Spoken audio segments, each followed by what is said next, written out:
Мобилизация в России идет 8-й день. И каждый день мы видим все новые ролики из военкоматов.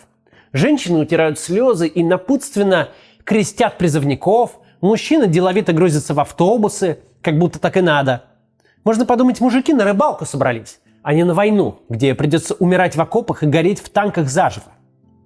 В первые дни войны, когда в России впервые нешуточно замаячила перспектива мобилизации, многие оппозиционеры надеялись, что это наконец-то разбудит аполитичных россиян. Гордиться вставанием с колен и геополитическими победами удобно, сидя на диване. А вот когда ради мутных кремлевских идеалов придется бросать привычную жизнь и отправляться на фронт с немалыми шансами сложить голову где-нибудь под Лисичанском, тут-то люди запоют по-другому и выйдут протестовать. Но что мы видим в сентябре? Как и в конце февраля, на улицу выходят активисты, а те, кто уже получил повестку, даже не ропщут. Они покорно бредут на призывной пункт. Вот, например, довольно типичная история из Твиттера. Семья из Омска. Живут, судя по всему, неплохо. По крайней мере, на кафе деньги есть. Единственный сын получил повестку, и родители со спокойной душой провожают его на войну.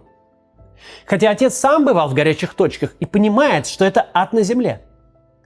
Мне кажется, автор этого треда очень точно сформулировал отношение многих россиян к призыву. Они воспринимают ситуацию как какую-то поездку на спортивные соревнования за честь Родины. Что же такое приключилось с нашими соотечественниками? Они все с ума, что ли, сошли? На самом деле нет. Но, как ни парадоксально, в этой ситуации ваш главный враг – ваш мозг и заложенные в него природой механизмы. Нам с вами сегодня нужно их понять. Давайте попробуем разобраться.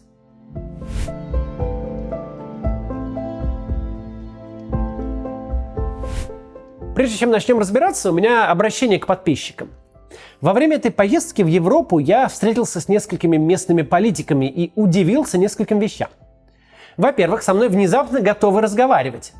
Меня никто не выбирал, но оппозиционный политик с такой аудиторией, как моя, интересует европейских политиков довольно высокого уровня. Во-вторых, то, что я им рассказываю про россиян, которые пытаются сейчас уехать, является для них совершенно новой информацией. И они приветствуют ее и то, что они услышали. Мне кажется, эти разговоры могут на что-то повлиять.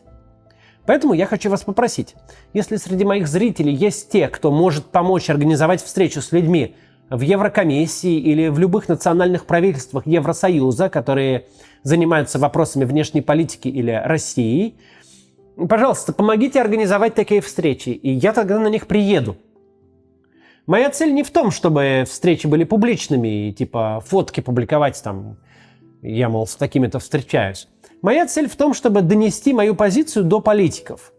Ну и вообще поговорить, обменяться мнениями. Если вы можете помочь с тем, чтобы такие встречи сделать, пожалуйста, заполните анкету в описании к этому видео, и я с вами свяжусь.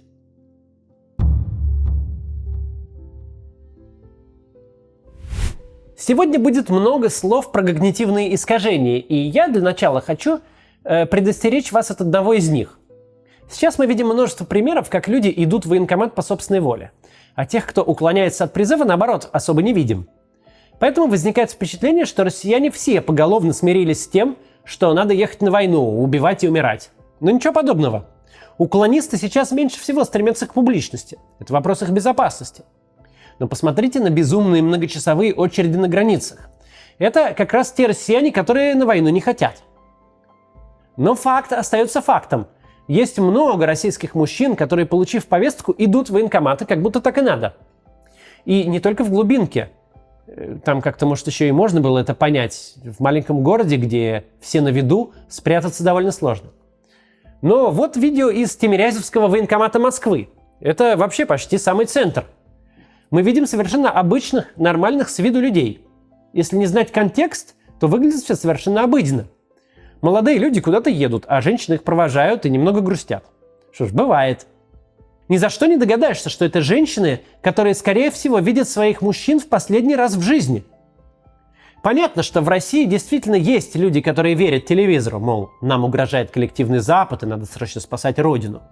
Эти люди имели все шансы записаться в контрактную армию. Но, как мы знаем, контрактников в нужных количествах найти не удалось. Пришлось вербовать зэков из тюрем. А теперь вот российские власти объявили мобилизацию. Это, в принципе, исчерпывающий ответ на вопрос, хотят ли россияне воевать. Хотели бы, поехали бы сами. Мы тут много раз говорили о том, что российская власть всегда строилась на неучастии. На том, что люди тихонько живут своей жизнью и в политику не лезут. Но теперь-то, когда дело касается их собственной жизни и смерти, пора бы уже открыть глаза и почитать, что в интернете пишут. Ребята из этого ролика кажутся обычными москвичами, которые еще вчера жили своей жизнью и ходили в институт или на работу, встречались с друзьями, строили планы на будущее. И среди этих планов явно не было варианта оказаться на поле боя. Не похоже, что они рвутся на войну. И все-таки они едут. Почему? Какие такие причины заставляют людей слушаться?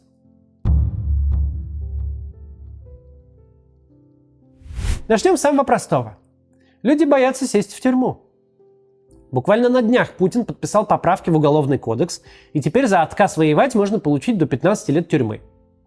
Но давайте честно, слышать об этом все слышали, но практически никто этот документ в руках не держал и знает о нем в пересказе СМИ или блогеров.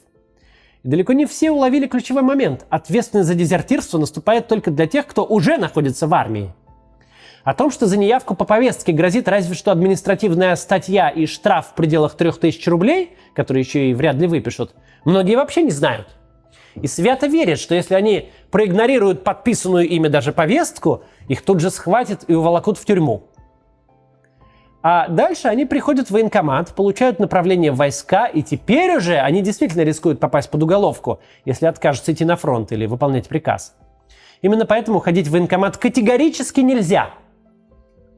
Вы скажете, что эти люди сами виноваты. Надо было сперва во всем как следует разобраться, а потом уж принимать решение. И в теории будете правы.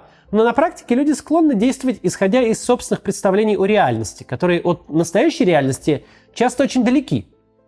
И не потому, что люди глупые. Просто все мы иногда оказываемся жертвами когнитивных искажений.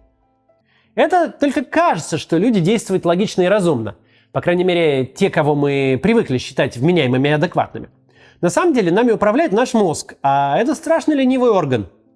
Мыслительный процесс ужасно энергозатратная штука, а организм старается экономить ресурсы. Поэтому даже очень важные решения мы часто принимаем не путем сбора и анализа информации, а на основе тех данных, которые уже есть. В результате возникают всевозможные вот эти самые когнитивные искажения, из-за которых наш мозг начинает играть на стороне призывной комиссии. Так вот, как мы уже сказали, наш мозг ленив, и если человек уже решил, что за уклонение его посадят в тюрьму, он с большой вероятностью не станет рыть в интернетах в поисках дополнительной информации, а просто испугается и побредет на призывной пункт. Но ведь война куда страшнее, чем тюрьма. Вероятность выйти из тюрьмы, если не здоровым, то хотя бы живым, гораздо выше, чем вернуться домой с войны. Так-то оно так, но это теоретические выкладки. Что мы на самом деле знаем о войне? Да практически ничего. Все наши знания по большей части из кино, а оно на то и кино, чтобы показывать пусть страшную, но красивую картинку. Да и в конце почти наверняка будет хэппи-энд. Погибнут какие-то второстепенные персонажи, а главные герои обязательно выживут, вернутся домой. В нашей стране о войне еще со сталинских времен говорят очень однобоко, с акцентом на героизм и победу. В путинской России войну вообще перелицевали в лубок, пытаясь выжать из нее хоть какую-то объединяющую идею. Те, кто воевал в Великую Отечественную, чаще всего были не очень щедры на рассказы. Да, и в живых-то почти никого не осталось, чтобы вправить нам мозг. А людей, прошедших через горячие точки в послевоенные годы, не так много. Так что вероятность, что среди ваших близких есть кто-то с реальным военным опытом, довольно низкая.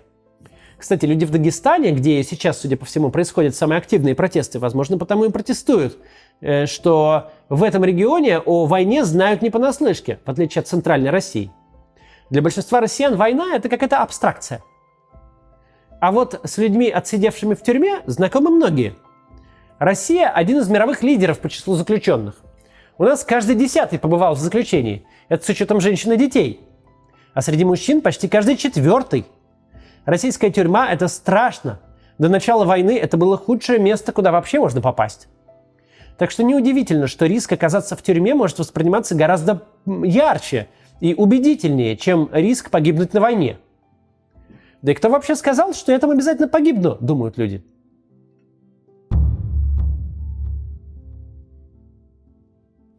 Разумные люди более-менее понимают, что объявленные Шойгу 5937 погибших – это фикция. О реальных цифрах можно только гадать. Но кто видел этих погибших? Смерть российских солдат находится за пределами информационного поля. Погибшие вроде бы есть, но их как бы и нет.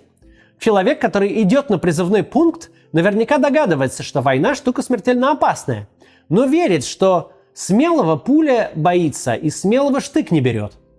Да и что такое смерть? Человеку легко представить себе то, о чем он имеет хоть какое-то представление, а про смерть не знает никто. Поэтому ее боятся и стараются о ней просто не думать. Вряд ли кто-то из вас постоянно живет с мыслью, что однажды умрет, и регулярно оценивает риск этого события. Такая жизнь была бы невыносима. Так что мозг благородно защищает нас от подобных мыслей и одновременно создает опасное когнитивное искажение. Мужчина, который едет в военкомат с повесткой на руках, не дурак. Он понимает, что на войне могут убить. Но для него это чистая абстракция. С ним такого случиться не может. Риск осуждения со стороны родных, коллег и друзей, считающих, что надо отдать долг родине, выглядит куда реальнее. Человек – существо социальное. Он хочет быть в группе. А нас все эти месяцы убеждали, что большинство россиян поддерживают войну. Пойти против большинства на такое не каждый решится. Это, как ни смешно, в моменте может быть гораздо страшнее, чем отправиться на передовую. А убеждали россиян в том, что вся Россия за войну, все, и российская пропаганда, и даже некоторые оппозиционные СМИ, и кто смотрит и украинские СМИ тоже, и в интернете все. Так что у всех сложилось такое впечатление.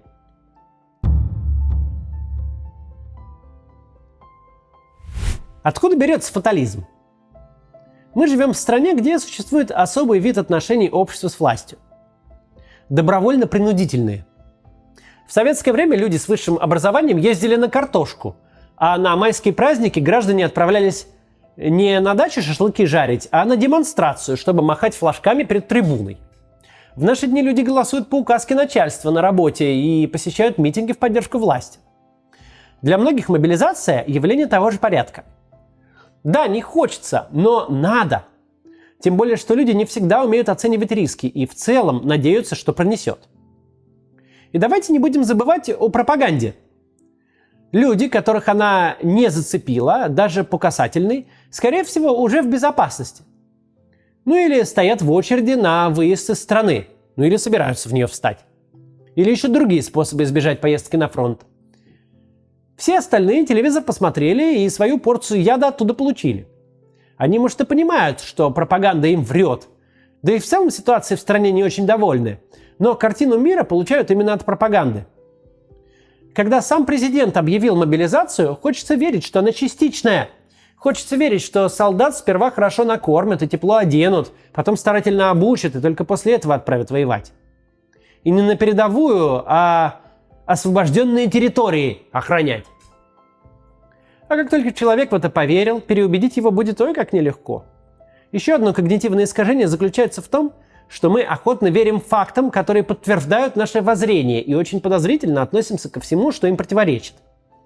Ведь мозг, как мы знаем, ленив, а новая информация заставит его работать. Поэтому мы от нее просто отмахиваемся. Мол, это все фейки.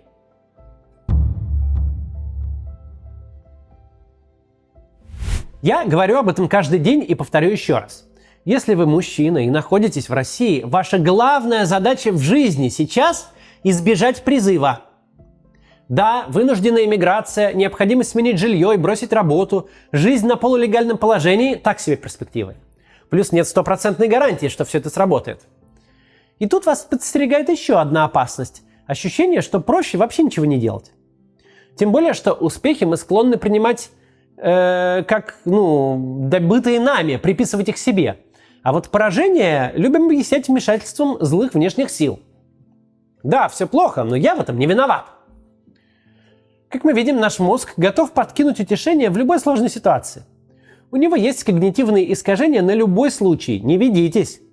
Если у вас есть риск попасть под мобилизацию, и вы ловите себя на мысли, что готовы сдаться военной машине без боя, гоните эти мысли прочь. Возможно, через пару недель или месяцев военкоматы начнут гоняться за уклонистами. А может быть, нет. Пока для того, чтобы избежать отправки на фронт, достаточно соблюдать довольно простые правила. И главное, ни в коем случае не приходите к военкомату. Если вы просто это будете соблюдать, если вы своими ногами в него не придете, то, вы если не в безопасности, то вы глобальнейшим образом снизили риск попасть на фронт. Мы пока не знаем ни одного случая, чтобы кого-то поймали и привели на призывной пункт силой. Зато видим тысячи примеров, когда людей приводят в военкомат их собственный мозг, который им в этой ситуации враг. Мы привыкли думать, что этот орган вместилище здравого смысла, но это не всегда так работает. Мозг будет вам помогать, если вы откажетесь выбирать решения, которые кажутся простыми и удобными. Заставьте себя честно оценить ситуацию. Например, выпишите на листе бумаги «за» и «против» добровольной явки в военкомат. И вы наверняка поймете, что единственное здравое решение – сделать все возможное, чтобы не ходить туда и не попасть на фронт. Власть в нашей стране захватили люди, которые вляпались по самые уши и теперь готовы угробить тысячи и десятки тысяч россиян, включая вас, лишь бы не признать поражение. Однажды нам придется все это изменить и построить страну, где знают цену человеческой жизни.